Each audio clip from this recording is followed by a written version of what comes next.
PG বা হোস্টেলে থাকো, তবে এই যে স্টোরিটা এখন বলছি আমি, প্লিজ স্কিপ করে যাও, কারণ এই স্টোরিটা শোনার পর তোমার হয়তো সবার ওপরেই সন্দেহ হতে শুরু করবে। এই স্টোরিটা আসলে আমার একটা বন্ধুর সাথে হয়েছিল, যে ব্যাঙ্গালোরে প্রথম গেছে চাকরি করার জন্য। তো ও পিজি খুঁজছিল, ওর অফিসেই আরো একটা মেয়ে চাকরি করতো, যেও মানে পিজি খুঁজছিল। তো দুজনে মিলে একটা রুম ভাড়া নেয়। ওখানে তো বেশিরভাগ সব হোস্টেল।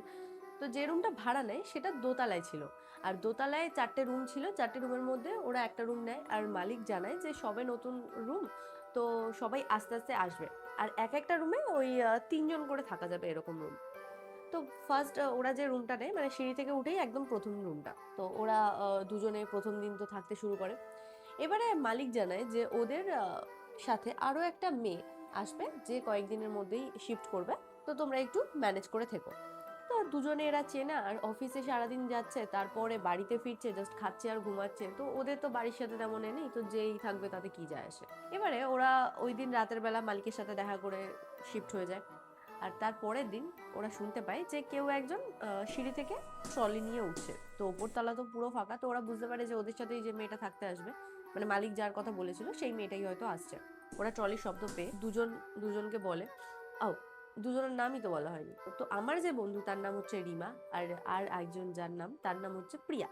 তো রিমা আর প্রিয়া দুজনে তো থাকতে শুরু করে। তো ওরা পরের দিন সন্ধ্যেবেলা যখন কাজ থেকে এসে এবার ঘরের মধ্যে খাবার দাবার বানাচ্ছে, সেই টাইমে শুনতে পাই যে সিঁড়ি থেকে কোনো ট্রলি নিয়ে কেউ উঠছে, এরকম আওয়াজ আসছে। তো ওরা ভেবেছিল যে মালিক হয়তো যার কথা বলেছিল সেই হয়তো আসছে। ওরা কিছুক্ষণ রান্না করছে, দেখছে আওয়াজ এখনো হচ্ছে। ওরা তারপর বাইরে বেরিয়ে দেখে যে সিঁড়ি পুরো ফাঁকা, কেউ নেই। অথচ ওরকম এতক্ষণ ধরে আওয়াজ আসছিল, অথচ কেউ নেই। ওরা পুরো করিডোরটা দেখে, কেউ নেই, সব দরজায় তালা মারা। তো কোথায় গেল কেউ যদি আসে।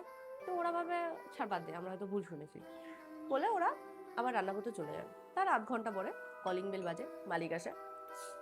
আর একটা মেয়ে পাশে দাঁড়িয়ে আছে, বলে এই মেয়েটা তোমাদের নতুন রুমমেট হবে, এর নাম হচ্ছে অর্পিতা। তো রিমা আর প্রিয়া বলে, তুমি একটু আগে আসছিলে কি? আহ, সিঁড়িতে আওয়াজ হচ্ছিল। তা ও বললো, না তো, আমি আসিনি তো। মানে ফট করে এরকম হওয়াতে ওরা ভাবছে আমাদের হয়তো ভুল হয়েছে, বাট অনেকক্ষণ ধরে দুজনে একসাথে শুনলাম, তো এটাকে ওরা ইগনোর করে দেয়। ইগনোর করার পরে ওরা অর্পিতা ঘরে আসে, আর অর্পিতাকে একটা রুম দেয় ওই সাইডে, যেখানে কিচেন আছে। কিচেনের ওপাশের রুমটাকে অর্পিতাকে দেয়। আর এই সাইডের যে রুমটা, এখানে রিমা আর প্রিয়া দুজনে থাকে।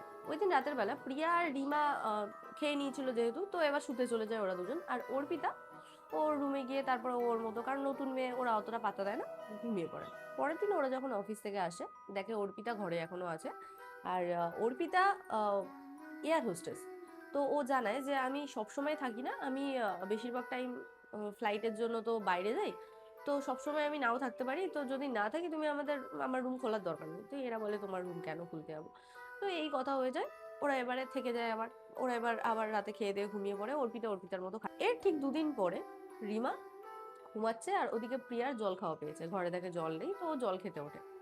ও কিচেনে এসে জল নিতে যাবে, দেখে একটা বিড়বিড় আওয়াজ আসছে, আর অর্পিতার ঘর থেকে আসছে।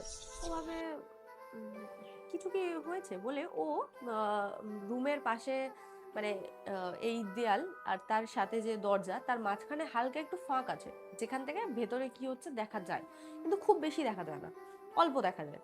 তো ও ওই ফাঁক দিয়ে যেহেতু লাইট বেরোচ্ছিল, ও দেখে ও একবার চোখটা দিয়ে দেখার চেষ্টা করে যে বিড়বিড়টা কি করছে। চোখ দিয়ে দেখে যে যে অর্পিতা সে ঠিক এইরকম ভাবে দুলছে, এরকম ভাবে কন্টিনিউ দুলছে, আর কিছু একটা মুখে বলছে। আর অপোজিট সাইডে কেউ নেই, বাট এরকম ভাবে দুলছে আর বলছে। অর্পিতা ওরম করছে দেখে প্রিয়ার তো এবার একটু ভয় লাগে যে কি হলো। প্রিয়া এবার তাড়াতাড়ি, মানে ও বেশিক্ষণ আর না দেখে, ওর বেশ ভয় লেগেছে ওটা দেখে, ও তাড়াতাড়ি গিয়ে শুয়ে পড়ে দরজা বন্ধ করে। এই যে দরজাটা বন্ধ করেছে, অর্পিতা শুনতে পেয়েছে হয়তো, অর্পিতার দরজা খোলে।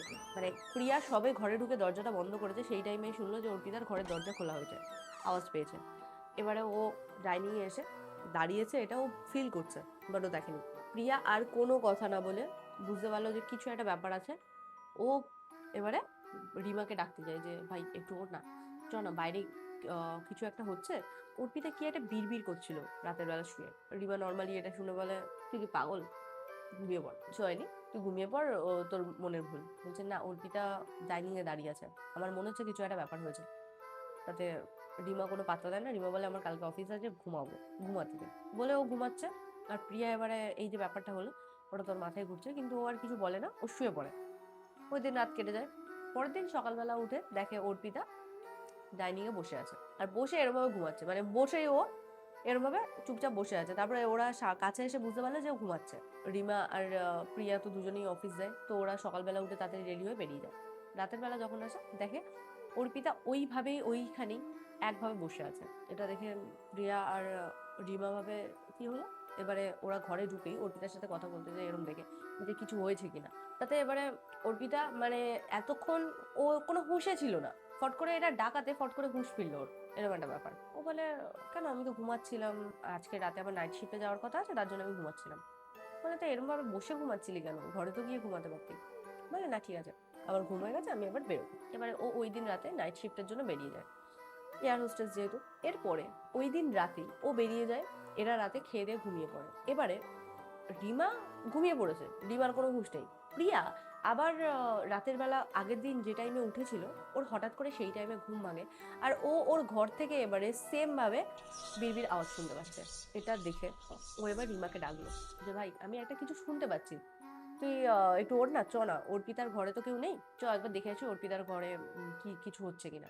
আমার মনে হচ্ছে ওখান থেকে কিছু একটা বিড়বিড় আওয়াজ শোনা যাচ্ছে। রিমা উঠে হলো কেন আবার রাতে জ্বালাচ্ছিস, মানে ও পুরো বিরক্ত, কারণ রাতে ঘুমাচ্ছে না, প্রতিদিন রাতের বেলা সেম জিনিস হচ্ছে। তো এবারে ওকে বলাতে ও ওর সাথে যায়, গিয়ে দেখে অর্পিতা শুয়ে আছে, ওর পাশে একটা মোমবাতি জ্বলছে, আর ও ওখানে শুয়ে মুখের মধ্যে মানে শুয়েই ও বিড়বিড় করছে। প্রিয়া যেটা থেকে বলে কালকে রাতেও ও এরকম বিড়বিড় করছিল, কিন্তু বসে বিড়বিড় করছিল। আর তারপর যখন আমি ঘরে চলে যাই ও কিন্তু ডাইনিং রুমে এসে ওইভাবেই বসেছিল যেভাবে আমরা সকালবেলায় দেখলাম বা বিকেল বেলাও দেখলাম। এবার রিমা বলে ও হয়তো স্লিপ প্যারালাইসিস বা কিছু একটা আছে, ছাড় ওকে, ও ওর মতো থাকতে পারে। এবার রিমা যখন বেরিয়ে যাবে ওর মনে হলো যে ওদের রুমের সামনে থেকে এরকম কেউ একজন গেল। প্রিয়া অলরেডি ওখানে দাঁড়িয়ে ছিল, আর রিমা যখন বেরোতে যাবে তখন ওর ফিল হলো যে কেউ এরকম ভাবে ফট করে বেরিয়ে গেল, যেটার জন্য ওর গায়ে কাঁটা দিল। রিমা এবার এটা ফট করে ওর সাথে হওয়াতে প্রিয়াকে বলে ভাই বাইরে কিছু একটা গেল মনে হলো। ওরা বলছে 1 সেকেন্ড। এবার প্রিয়া আর রিমার মনে পড়লো অর্পিতা তো আজকে ওর ডিউটি ছিল, ডিউটির জন্য বেরিয়ে গেছিল, ও কখন ঘরে ঢুকলো বা এখানে শুলো কখন। এবার এদের খটকা লাগছে যে ব্যাপারটা কি হলো, যে মেয়েটা বেরিয়ে গেছে, ওরা খেয়ে দিয়ে দরজা বন্ধ করে শুয়ে পড়েছে, সেই মেয়েটা কখন এলো আর কখন শুলো। ওরা যে অনেকক্ষণ ধরে ঘুমাচ্ছে সেটাও না, রাত 1টা বাজে তখন। তো এই টাইমের মধ্যেও ফিরলো কি করে, আমি কি অফিস হয়নি। রিমা আর প্রিয়ার তো মাথা খারাপ হয়ে গেছে যে ব্যাপারটা কি হচ্ছে আসলে বুঝতে পারছে না ওরা। এরপরে অর্পিতাকে ওরা ভাবলো ডাকবে, কিন্তু তারপর ভাবলো বাদ দিয়ে শুয়ে পড়ি। ওরা শুয়ে পড়লো, ঠিক রাত 3টের সময় হঠাৎ করে প্রিয়ার আবার ঘুম ভাঙলো। আর এবারে ও শুনতে পাচ্ছে আবার কোনো একটা মন্ত্র পড়া হচ্ছে, যেটা মানে ওরা চেনে না, কিন্তু একটা মন্ত্র পড়া হচ্ছে। আর অর্পিতা যে মেয়েটা ছিল ও কিন্তু হিন্দুস্তানি ছিল মেবি, তো ওর হঠাৎ করে খটকা লাগলো যে এরকম মন্ত্র হয়তো হিন্দুস্তানিদের কিছু একটা ব্যাপার আছে। ও হঠাৎ করে এটা শুনতে পেয়ে প্রিয়া এবারে রিমাকে ডাকে যে ভাই আবার কিছু একটা শুনতে পাচ্ছি। এবার রিমা তো ওই যে সামনে থেকে কিছু একটা গেল, ওই যে মানে ওই যে ফিলিংটা, ও রাতে ঘুমায়নি, হঠাৎ করে মানে হালকা ঘুমেছিল, ওর ডাকাতে ও উঠলো, বললো হ্যাঁ কিছু একটা চ্যান্টিং তো হচ্ছে মনে হচ্ছে, চ বেরিয়ে দেখি। ওরা যখন বেরিয়ে দেখতে গেল অর্পিতার রুম বন্ধ। ওরা অথচ রুমটাকে হালকা করে এরম ভাবে রেখে এসেছিল, কিন্তু এবার দেখলো পুরো দরজাটা বন্ধ। ওরা এবার দরজার খোপ থেকে দেখার চেষ্টা করে যে কি হচ্ছে ভেতরে। দেখে ওরা যে দেখলো যে এতক্ষণ অর্পিতার পাশে যে মোমবাতিটা ছিল সেই মোমবাতিটা ঘরের মাঝখানে আছে, আর অর্পিতা ঠিক ওইখানে বসে আছে, বসে আবার এরকম ভাবে দুলছে আর ওই রকম ভাবে মন্ত্র পড়ছে পুরো এইভাবে। এটা দেখার পর ওদের তো মানে খুব ভয় লেগে গেছে যে কি হচ্ছে অ্যাকচুয়ালি বোঝা যাচ্ছে না। আর এরা দুজনে যে দেখছিল, হঠাৎ করে অর্পিতা পেছন দিকে তাকালো আর দেখলো অর্পিতার চোখ দুটো পুরো লাল হয়ে আছে, আর অর্পিতা ওদের দিকে সোজা দেখছে, ওই দরজার ফাঁক থেকে যে এরা দেখছে ওদের চোখের দিকে পুরো তাকিয়েছে। ওরা দুজনে ভয় পেয়ে ছুট ওদের রুমে, যে ব্যাপারটা কি হলো ওরা বুঝতে পারছে না। পরের দিন সকালবেলা প্রিয়া আর রিমা সকালবেলা উঠে ভাবলো যে মালিককেও জানাবে এই ব্যাপারটা, আর অর্পিতাকেও জিজ্ঞেস করবে যে অ্যাকচুয়ালি তোর সাথে কি হচ্ছে। ওরা বেরিয়ে দেখলো অর্পিতা একদম নর্মাল ভাবে, হ্যাঁ, এয়ার হোস্টেসের জামা পরে ফিরছে, কারণ ওর যে ফ্লাইটটা দেওয়ার কথা ছিল, মানে ওকে ওই এক্সট্রা যাদেরকে রাখে না তা সেই ফ্লাইট অ্যাটেন্ডেন্স হিসেবে এক্সট্রা রেখেছিল যদি কেউ না আসে তখন। অর্পিতা বলে আমি রাতে বাড়িতেই আসিনি। অর্পিতা ঢুকছে আর এরা দুজন ঘর থেকে বেরিয়েছে, বেরিয়ে জিজ্ঞেস করতে যাবে তখন দেখছে অর্পিতা ওইভাবে ঢুকছে, আর ওরা দেখে জাস্ট হাঁ হয়ে গেল যে কালকে রাত থেকে ওরা কি দেখছে। ওরা দুজনে অর্পিতাকে জিজ্ঞেস করে কালকে রাতে তুমি এখানে ঘুমাওনি, বলছে না আমি ছিলামই না। মানে ওই রাতটা অর্পিতা বলছে সারা রাত ও নাকি এয়ারপোর্টে ছিল, সকালবেলা বাড়ি ফিরছে, তো ও রাতে ঘুমাবে কি করে। অথচ রিমা আর প্রিয়া দুজনে একসাথে রাতের বেলা দেখলো যে ও রুমে শুয়ে আছে, পাশে একটা মোমবাতি জ্বলছে। তারপরেও দেখলো যে চান্ডিং হচ্ছে দেখে আবার যখন দেখতে এলো তখন দেখছে যে বসে আছে মাঝখানে, ঘরের মাঝখানে, আর মোমবাতিটা মাঝখানে বসানো আছে, আর তার সাথে ও একটা কিছু বিড়বিড় করছে, আর তারপরে ওদের দিকে তাকিয়েছে রক্ত চোখে। ওরা জাস্ট ভুলতে পারছে না যে কি হয়েছে ওদের সাথে। অর্পিতাকে বলে যে ভাই তুই রাতের বেলা বাড়িতেই ছিলি, তুই ঘুমাচ্ছিলি, আমরা তোকে দেখে এসেছি। অর্পিতা বলে কি করে সম্ভব, আমি তো বাড়িতেই ছিলাম না। প্রিয়া আর রিমা দুজনের হাল খারাপ হয়ে গেছে যে হচ্ছেটা কি, ওরা দুজন বুঝতে পারছে না। ওরা ওই দিন অফিসে যাবে ভেবেছিল, কিন্তু ওদের হঠাৎ করে মানে ওই দিন সকালবেলার পর থেকে ওদের গা হাত পা সব ব্যথা হতে শুরু করে, জ্বর চলে আসে। অর্পিতা প্রিয়া আর রিমার দুজনেরই সেবা করে, কারণ দুজনেরই জ্বর। তারপর 3-4 দিন এরকম কোনো প্রবলেম হয় না। তবে রিমা আর প্রিয়া ঠিক করে নিয়েছে ও এই রুমে থাকবে না। তবে অর্পিতা ওদেরকে এত সেবা করছে দেখে তাহলে ব্যাপারটা কি হচ্ছে যে এই মেয়েটার জন্যই আমরা ভয় পেলাম, আর এই মেয়েটা আমাদেরকে এরকম সেবা করছে, মানে ও ঠিক বুঝতে পারছে না। এবার ওরা যেদিন সুস্থ হয়ে যায় সেদিন আবার ওই দিন রাতের বেলা অর্পিতার নাইট শিফট ছিল। অর্পিতা বলে যে আমি 2 দিনের জন্য আসবো না, 2 দিনের জন্য আমার ফ্লাইট যাব। এবারে অর্পিতা বেরিয়ে যায় সন্ধ্যেবেলা। এরা দুজন রাতের বেলা কি করে, ওই অর্পিতার রুমটাকে পুরো একদম লক করে তালা দিয়ে দেয়, যে না কোনো চান্স নেওয়া যাবে না, ওই ঘরে কি হচ্ছে বুঝতে পারছি না। এরা এবারে এই রুমে ঘুমিয়ে পড়ে। ওই দিন রাতেও সেম ওরকম কেউ বিড়বিড় করে কিছু একটা মন্ত্র পড়ছে, ওরা শুনতে পায়। ঘুম থেকে যখন দুজনেই ওঠে, প্রিয়া আর রিমা দুজনেই একসাথে উঠে বলে সেম চান্ডিং এর সেদিন রাতের বেলা 3টের সময় যেমন ভাবে চান্ডিং এর আওয়াজ আসছিল সেইভাবে আসছে। 1টা আর 3টে এই দুটো টাইমে যেমন ভাবে যা হয়েছিল আগের দিন রাতে এই দিনেও কিন্তু সেম হয়। ওরা ঘর থেকে বেরোয় না, দুজনে পুরো ঘরের মধ্যে একবারে যৌথ হয়ে বসে থাকে যে কি হচ্ছে ব্যাপারটা। অর্পিতা যে কদিনই থাকছে না সেই কদিনই কিন্তু এই ঝামেলাটা হচ্ছে। এবারে ওরা ওই দিন রাতে যা হোক করে কাটায়, ওদের বাথরুম পায় তাও বাথরুমে যায় না, ওরা ওখানেই বসে থাকে যে বেরোনো যাবে না, যা হয়ে যাবে। ওই দিন রাতটা যা হোক করে কাটে। পরের দিন সকালবেলা ওরা ল্যান্ডলর্ডকে ফোন করে যে আপনার ঘরে কি কোনো প্রবলেম আছে, এটা কি হচ্ছে। মালিক তো বলে যে না কোনো প্রবলেম নেই, তোমরা ভুল ভাবছো, এইসব বলে। এবারে ওরা কয়েকদিন তো ছুটি নিয়েছিল, আবার অফিস শুরু হয়ে গেছে, তো অফিস যায়। আর অফিস থেকে ওরা আবার যখন ফেরে সেই টাইমে ওরা খাবার কিনতে গেছিল একটা পাশের দোকানে। সেখানে আবার দাঁড়িয়ে দাঁড়িয়ে ওরা ওই রাতের কথা নিয়ে কথা বলছে। তখন এবারে ওই যে দোকানে, মানে যে দোকানে আসলে রুটি আর তরকারি ওরা কিনছিল, সেই দোকানে সামনে যখন ওরা এই কথাটা বলছে তখন ওই দোকানের যে মালিক ছিল সে বলে তোমরা কোন বাড়িতে ভাড়া থাকো। এবার ওরা বলে তো আমরা ওই বাড়িটায় ভাড়া থাকি। যেটা শুনে ওরা বলে তোমাদের সাথে কিছু স্ট্রেঞ্জ ফ্রেঞ্জ কিছু হয় না তো, কারণ বাড়িটা খুব একটা তো ভালো নয়, তোমরা কোন রুমটায় থাকো। তখন এবার প্রিয়া বলছে যে আমরা তো দোতলায় থাকি। বলছে তোমরা দোতলায় থাকতে পারছো। এটা শোনার পর প্রিয়া আর অর্পিতা বুঝে যায় যে আমরা যেটা ফিল করছিলাম অ্যাকচুয়ালি ওই রুমে তো কোনো একটা ব্যাপার ছিল। ওরা ওই দিন রাতের বেলা বাড়িতেই যায় না। ওরা অফিসের কলিগের বাড়িতে, একটা অন্য কলিগ ছিল যার বাড়ি ওদের বাড়ি থেকে 1 ঘন্টা দূরে ছিল, সেখানে ওরা থাকতে চলে যায় যে এখানে তো থাকতে পারবো না। পরের দিন অর্পিতার আসার কথা ছিল, অর্পিতা আসে, এরা দুজনেও বাড়িতে আসে আর বলে ভাই এরকম এরকম হচ্ছে, তুই চলে গেলে আমরা এরকম এরকম দেখতে পাচ্ছি, বাট তুই থাকলে হচ্ছে না। আর তাছাড়া সেই দিন রাতের বেলা তুই ছিলি না, অথচ আমরা তোকে দেখেছি, এটা কি করে সম্ভব। ওরা মানে অলরেডি তো ভয়ে আছে। অর্পিতা এসব শুনে বলছে তবে কি আমার সাথে আবার শুরু হয়েছে। এটা শুনে প্রিয়া আর রিমা বলে মানে কেন, তোর সাথে কি কিছু একটা ব্যাপার, মানে কিছু আছে নাকি ভাই, বলে দে, কারণ আমরা তো থাকি, তুই থাকিস না অর্ধেক দিন, আর আমাদের হাল খারাপ হয়ে যায়। আমার খুবই ঠান্ডা লেগেছে, মানে আমি কি করে বলবো, আমি বোঝাতে পারছি না, বাট তাও আমি গল্পটা বলছি কারণ স্টোরিটা এত তো এবারে ওরা দুজনে যখন অর্পিতাকে বলে, অর্পিতা জানায় যে ওর মা মারা গেছিল, কিন্তু তারপর থেকে ওর মা ওর সাথে থাকে। রিমা আর প্রিয়া শুনে মানে জাস্ট বলছে কি কি বলছিস এসব। তাদের অর্পিতা বলে যে দেখ আমার মা আমার সাথে থাকে, আমার মা মারা যাওয়ার পর থেকে, আমি যখন ছোট ছিলাম সেই টাইম থেকে থাকে। তো আমার যদি আমি কোথাও যাই আমার সাথে আমার মা যায়।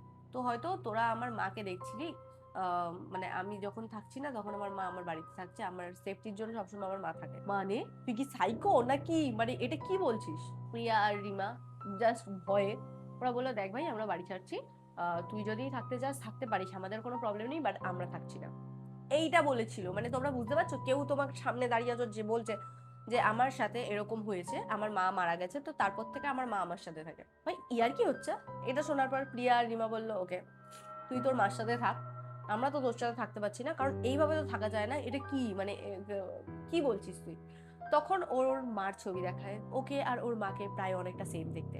আর সেদিন রাতে ওদের অতটা খেয়ালও ছিল না যে কেমন দেখতে ছিল, প্রতিটা টাইমে তো ঘুমাতে দেখছিল, অতটা মানে ওরা যে কবার দেখেছে সেইভাবে তো খেয়াল করেনি, জাস্ট আছে এইটুকুনি দেখছিল। আর যখনই ও থাকে না, ওরা যাকে দেখে অ্যাকচুয়ালি অর্পিতার মা। তো এটা জানার পর ওরা দুজনে ঘর ছেড়ে নেয়। আর তারপরে সাথে সাথে ওরা মালিককেও জানায় যে আমরা তো ওর সাথে থাকছি না, আর অর্পিতাও তারপর ছেড়ে দেয়। অর্পিতা একটা একা নিজের রুম নিয়ে নেয়, তবে কখনো ক্ষতি করেনি যেহেতু কিছু করেনি। অর্পিতাও জানায় যে ক্ষতি করে না, বাট যার সাথেই থাকি তার সাথেই এরকম, মানে আগেও এরকম সিন হয়েছে যে কেউ আমার মাকে দেখতে পাচ্ছে, এরকম একটা ব্যাপার হয়েছে নাকি, মানে অর্পিতার সাথে কন্টিনিউ এটা হয়। তো প্রিয়া আর রিমা বলে যে এটা তো আগে জানানো উচিত ছিল, কিন্তু তোর তো জানাসনি, যাই হোক আমরা তোর সাথে থাকবো না বলে ওরা দুজন আলাদা রুম নিয়ে নেয়, অন্য জায়গায় চলে যায়। আর তারপরে আরো একটা ব্যাপার, ওই যে বাড়িটা, ওই বাড়িটা যে লোকটা বলছিল যে কি কেস আছে, ওই বাড়িটা আসলে কবরস্থানের উপরে বানানো ছিল। মালিক আসলে ভাড়া দিত, কিন্তু ভাড়া প্রায় টাইম চলে যেত, নিচের তলাটাই ভাড়া থাকতে পারতো কয়েকজন, আর উপর তলায় কোনোদিনই ভাড়া দিতে পারতো না, প্রায় টাইম ফাঁকা থাকতো। তো হয়তো এমন একটা জায়গায় যেখানে নেগেটিভ এনার্জিটা অনেকটা বেশি, আর সেই জায়গায় অর্পিতাও গিয়ে থাকতে শুরু করেছিল বলে হয়তো অর্পিতার মা এতটা নেগেটিভ যে এনভায়রনমেন্ট, সেই এনভায়রনমেন্টে বেশি পাওয়ার পাচ্ছিল নিজেকে শো করানোর জন্য। তো হতেই পারে এইভাবেই হয়তো ওরা দেখতে পাচ্ছিল, কারণ আমার তো মনে হয় না যে এরকম এত ইজিলি কেউ আত্মাকে দেখতে পায়। এই যে ঘটনাটা, এই ঘটনাটা ওদের সাথে বেশি দিন আগে নয়, 2024-25-এর মাঝখানে হয়। তো বেশি দিনের পুরানো গল্প নয় এই, মানে সেম জিনিস ওদের সাথে হয়েছে। তারপর থেকে ওরা ব্যাঙ্গালোরে আর কিছু বছর ছিল, তারপরে এই বছরেই ওরা ব্যাক করে গেছে, মানে কিছু বছর কই, মানে 25-এ তারপরে ওরা ব্যাক করে আসে। তো এখন ওরা কলকাতাতেই থাকে, মানে যে যার বাড়িতে থাকে। তবে এই ছিল এক্সপিরিয়েন্স ওদের, তো যেটা আমাকে তোমাদের সাথে শেয়ার করতে বললো, আর স্টোরিটা তো মারাত্মক। তো এটা আমার মনে হয়েছে যে তোমাদের শোনানো উচিত, কারণ স্টোরিটা দারুণ। এরকম আত্মা এরকম দেখতে পাওয়া সবাই তো পারে না। তো যদি কেউ ফিল করে থাকো তবে তো আমাকে কমেন্টে জানাতে ভুলো না। আর এরকম স্টোরি আমি আরো আনবো, তো আমাকে সাবস্ক্রাইব করতে ভুলো না। এরকম ভিডিও আরো আসতে চলেছে যেগুলো তোমাদেরকে আমি শোনাবো, আর তাছাড়া আমার নিজস্ব অনেক এক্সপিরিয়েন্স আছে যেগুলো, সেগুলোও তোমাদেরকে বলবো। তো সাবস্ক্রাইব করতে ভুলো না। নেক্সট ভিডিওতে দেখা হচ্ছে। Bye bye.